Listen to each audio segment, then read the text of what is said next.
Let's make a stitch pattern. This is the Mistake Rib Stitch. It's a knit and purl pattern, which is a beginner level knit. It looks like a combination of the seed stitch coupled with a rib stitch. It's nice and stretchy, has a beautiful texture to it. It doesn't roll, and it's reversible. Welcome to Good Knit Kisses. We're all about helping you stitch your love and love your stitches. To get the written pattern as well as information on the loom and yarn used, please click on the video description below and get the link to our blog. We have a pattern for a full square on this, including a 12 by 12 standard and a 7 by 9, which is used for Warm Up America samples to send in. If you need the right or left-handed video, please click down below and you will see the right and left-handed video links in the description below. Right-handed video will follow the chart as written from the bottom right over, starting on row 1, and the left-handed video will be mirrored to that. You can work this pattern on any loom with appropriate weight yarn. I am working with a small gauge or 3/8 inch loom, and my yarn is a worsted weight, very standard size.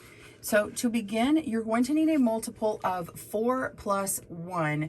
That means that your stitches need to be divisible by 4, and then you add one more stitch, and that's to work it in a flat panel.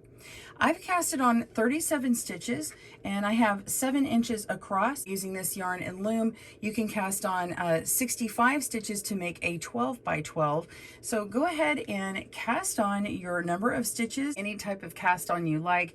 I started over here with a double E-wrap cast on and ended up over here to begin row 1 over on this side. Pause your video and come back to this place, and we'll begin on row 1. This is a 2-row repeat. Row 1 of our 2-row repeat, you're simply going to knit the first 2 stitches. I am using U-wrap knit for all of my knit stitches. However, you could use E-wrap if you like.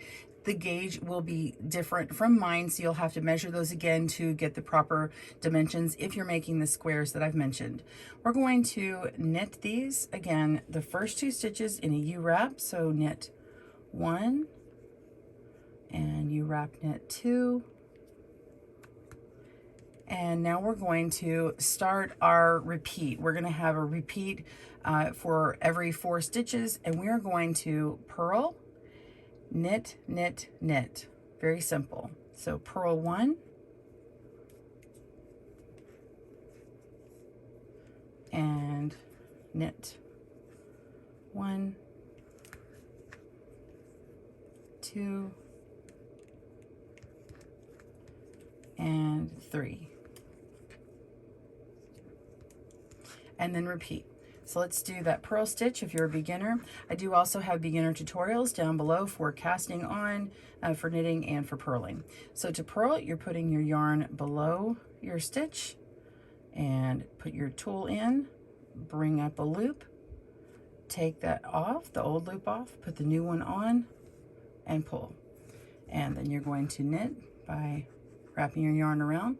This is just how I hold it actually normally when I'm knitting.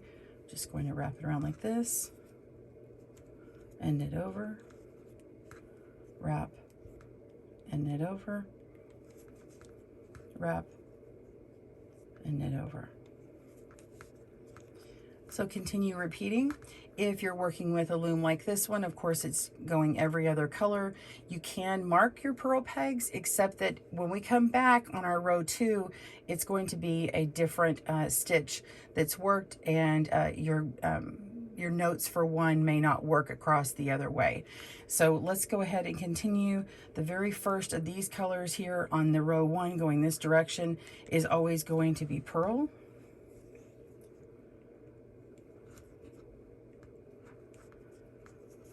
And then you're going to knit 3 times. You're going to go ahead and do that all the way until the end. Pause your video and I'll meet you for the last few stitches. See you in a moment. All right, I'm on my last 3 stitches, and I've just finished this last repeat of these 4 with the purl, knit, knit, knit.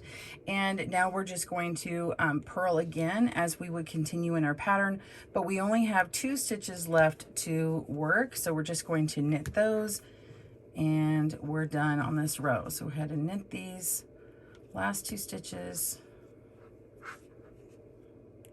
And that's the end of row 1. Row 2, working the opposite direction, you're going to begin with a knit. Your end stitches are always knit on this stitch pattern here. So we're going to knit that first stitch, and then we're going to purl 3 stitches. So purl, purl, and purl. Okay. And this last one of these colors here, this one's always going to be knit going across here. And so this will be the beginning of our repeat here. We're going to knit 1 and then purl 3. Purl, purl,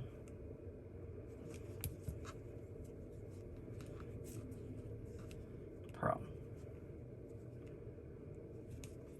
Now, because you're alternating every other row, you can't exactly line up the pattern with stitch markers to mark it, but if you notice these rib columns, those stitches are always going to get that knit stitch. So if you want to go ahead and mark just your knit columns right here, just so you can tell, these will always be knit, and they might help you kind of remember. And of course, you can always look at your work or the back of your work to help you.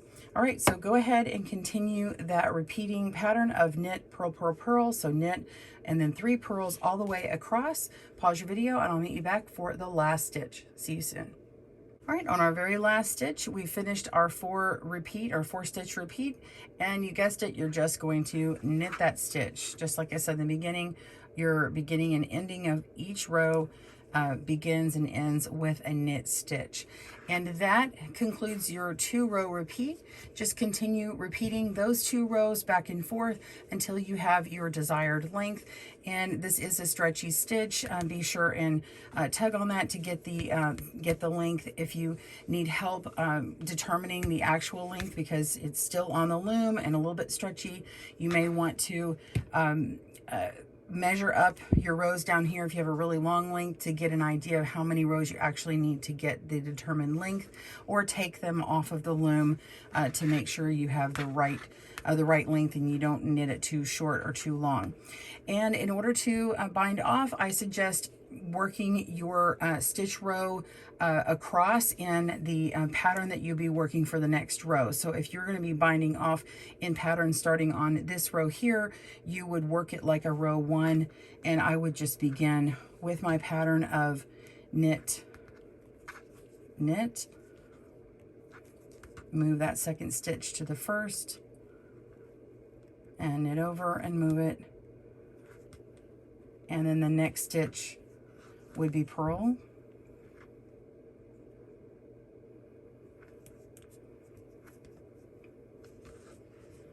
and then you can just move that over and bind that off.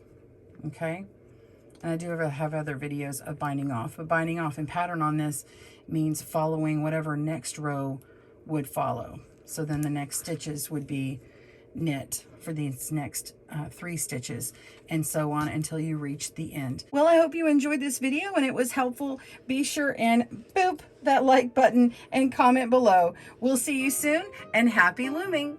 Thanks for joining us today, where we help you stitch your love and love your stitches. See you again soon.